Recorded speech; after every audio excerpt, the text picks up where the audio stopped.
Hey, Seventh Graders, Mr. Alligator with another fifth lesson. Today we're going to be talking about the desert Southwest and Great Plains cultural regions. So we should have our number 24 worksheet, which should be in our interactive notebook already. You're going to go down through and take your notes. All right. We should have talked about in class today how to do your summaries so that we can get rocking and rolling on this. And we will you can update those when you're done. You can use in-class time tomorrow to work on them as well. That will be completely up to you. All right, here we go. Let's minimize. There we go. All right, we'll go down here. The geography of the desert Southwest. If you've ever been out to like Arizona, New Mexico, parts of Texas, that area, kind of Oklahoma, that's going to be your desert Southwest. All right, it's going to be hot and dry. It's going to feature the geographical features that you see there. Grand Canyon obviously is a big one out there. Mountains. The mesas are going to be big. If in Spanish class you've probably discussed the term mesa, which means table, which mesa is going to be kind of a flat top, almost like rock structure. Kind of like a mountain. They're not usually that tall, but they're flat, very flat up at the top. And kind of that's where they get the word for table, because it's flat there. Also, you're going to have some major river systems in the desert Southwest today, now called the Rio Grande and the Colorado River. And the Native Americans of the desert Southwest are definitely going to be using those rivers to their advantage. We'll talk a little bit more about that later in our flip lesson. All right, so desert Southwest foods: corn, beans, squash. So that means farming. And I know we've been talking about, in a desert, it's going to be very, very difficult to farm.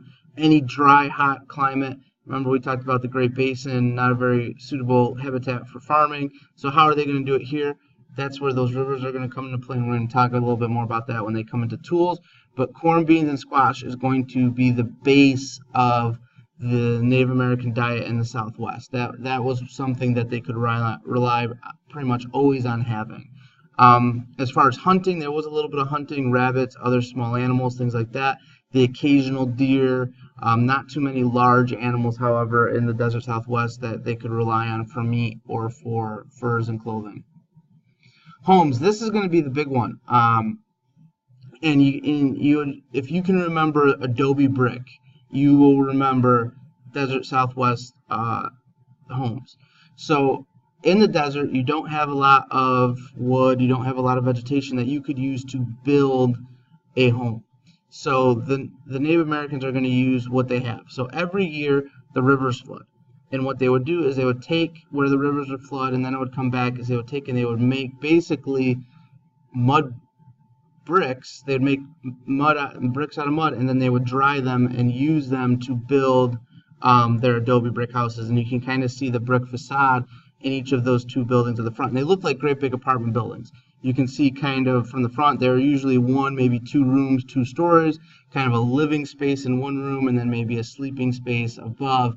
And it looked like kind of a modern day apartment building. But why would they build these adobe structures? Because they're using the natural resources available in the environment. They don't have wood to build longhouses. They don't have an animal like the buffalo they can use to build teepees. They don't have planks where they could build plank houses or pet houses or things like that. So they're going to use adobe bricks to build their houses. One of the things that the desert Southwest Native Americans probably had clothing that was closest to ours because it was largely made of cotton. They could grow cotton. Cotton was kind of a wildish plant down in the desert Southwest. And they were able to use that because remember, it's very, very hot, so that's going to be pretty cool. It's also important to cover up when in those hot climates, to cover up as most of your body as you can. Those clothes were often going to be kind of baggy to catch any wind, to cool you off and things like that. They also had very bright colors. They used various plant dyes. Now, the type of dress that you see there, that's not everyday dress. That's going to be kind of ceremonial type dress. And when you see pictures of Native Americans, oftentimes, particularly like the late 1800s, they're not going to be dressed in their everyday wear. They're going to be dressed in kind of their ceremonial wear because, they think meeting, Americans and getting their picture taken is a big deal. So they're going to kind of wear their best. So this isn't something that they're going to be wearing every day, but it was something that was readily available for them to wear. Tools. Corn grinders, you can see kind of there down at the bottom to grind the corn. A lot of their foods they would kind of make almost into like a cornmeal, like a corn. If you've ever had like a corn fritter or corn cake or almost like a corn pancake, that was something that was consumed a lot in the desert Southwest. Clay pots and ovens, again using that dried brick, so they would make their pots, they would make their ovens out of it to cook any meals. That would typically take a long time, stews and things like that with the vegetables. Here is how they were able to grow crops in the desert Southwest. So we talked about the rivers would flood, and they would flood, and what they would do is they kind of had an idea of where the river would flood, because it did the same thing every year. Snow in the mountains would melt, it would flood the river. So they would build these ditches and basically collect the river water. And they got actually really intricate where they could build little canals into their fields and things like that, and they could use that to water their crops. So they didn't have to rely on rain, because it really only rained, maybe a handful of times throughout the entire summer months, if not the entire year. So the irrigation systems is something that's going to be used in a wide variety of desert-like civilizations all across the world. And irrigation just means they're bringing the water to the fields. So you can kind of see up there in the top right corner, kind of an irrigation system, more of a modern-day irrigation system, but the Native Americans would have had something similar to that. The Great Plains, all right, treeless grassland. If you've ever been out near Kansas, North Dakota, South Dakota, Nebraska, that's what it's going to look like. It is completely and utterly flat. It is a lot of grass. You can, that phrase, as far as the eye can see type thing. You're going to get cold winters. You're going to get warm summers. So we're getting into some areas now that have the Native Americans have to have seasonal adjustments. We talked about that with the Great Basin and the plateau region, where those folks also had winters. So you got to be able to not only prepare for summer and spring, but also for those cold winter months. The great big food source for the Native Americans of the Great Plains is going to be the buffalo or the bison. All right, and they're going to use all the parts, everything, and we're going to have another slide where we kind of talk about all those different parts. There's going to be some gathering of roots and vegetables, but really the bison is going to be the #1 determining source of Native American culture in the Great Plains. Everything that they had based on their culture is going to be based off the bison. So they wore the skin and wore the fur. They made their teepees, structured houses out of it. They had to be able to move because these were herd animals, so they had to be nomadic and be able to move around with them. They were prototypically meat eaters because that's what they got. They used bones and horns and things like that to create tools. They had to have bows and arrows and spears in order to bring down. A bison is huge compared to a human. All right, here's the slide I was talking about where it kind of talks about all the different things that were used. There was nothing that went unused. So, think of some things you might not use, like the brains. That was used to soften the hide so they could be able to wear it.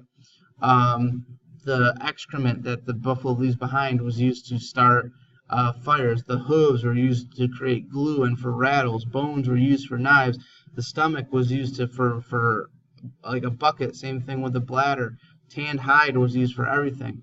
Muscles would be kind of used to make some really kind of rope like string type structures. Also could be used to make jerky. Everything was used. Every single part of the buffalo or the bison was used by these Native Americans. It was a ceremonial thing. They paid respects to their gods every time that they were able to kill a buffalo. They used every single part. They only killed what they needed. All right, Great Plains homes. Teepees are going to be made out of bison hide, and you can kind of see basically looks like a tent-like structure. And they're nomads, so they're going to be following the buffalo herd. So they needed a home that was going to be able to travel with the herds. So these aren't like we're going to stick them in the ground and we're going to use them type homes. These are things that we can easily kind of pack up and move with the buffalo herd as they move, because it's literally their food source. Their everything in their daily lives is moving along with them. Great Plains clothing. Oh, let me get out of the way here. All right, you're going to see clothing from the bison, mostly hides and fur. You can see down there kind of a buffalo cape, kind of a little bit of a mix of both. It's got a little bit of the skin on the outside. It's got fur on the inside. That might be something more typical for like a fall winter, where you see kind of the summer type dress, summer type wear is going to be more of your, your pants, kind of almost a skirt, t-shirt, maybe not even wearing a t-shirt, but some sort of clothing to kind of, because if you're hunting buffalo, you're going to want to protect your skin somewhat. All right, that's going to be allowing you to do that. Buffalo tools for the Great Plains. A lot of these tools are going to be made out of buffalo themselves, but you see the spear, the stone axe, the bow, the atol, all those are going to be used for hunting. Now you got to remember, horses are not native to North and South America, so for a long time they're hunting these buffalo on foot. You kind of saw the picture earlier where you saw the Native Americans dressed in wolf clothing to kind of scare the buffalo. They would try to create what would be called a stampede, where they could either get spears in them, or they might run a buffalo off of a cliff. Lots of times they were getting either young buffaloes or kind of buffaloes that may be a little bit elderly. Just because they were basically risking their lives during these hunting missions. All right, well that's it for today's flip lesson. So tonight, hopefully we've got our flip lesson. If you want to work on the Twitter summary part today, we should be going over it in class today. So you can do that on your own. If not, we'll bring that into school on Wednesday and be able to work on that. All right, see you guys later.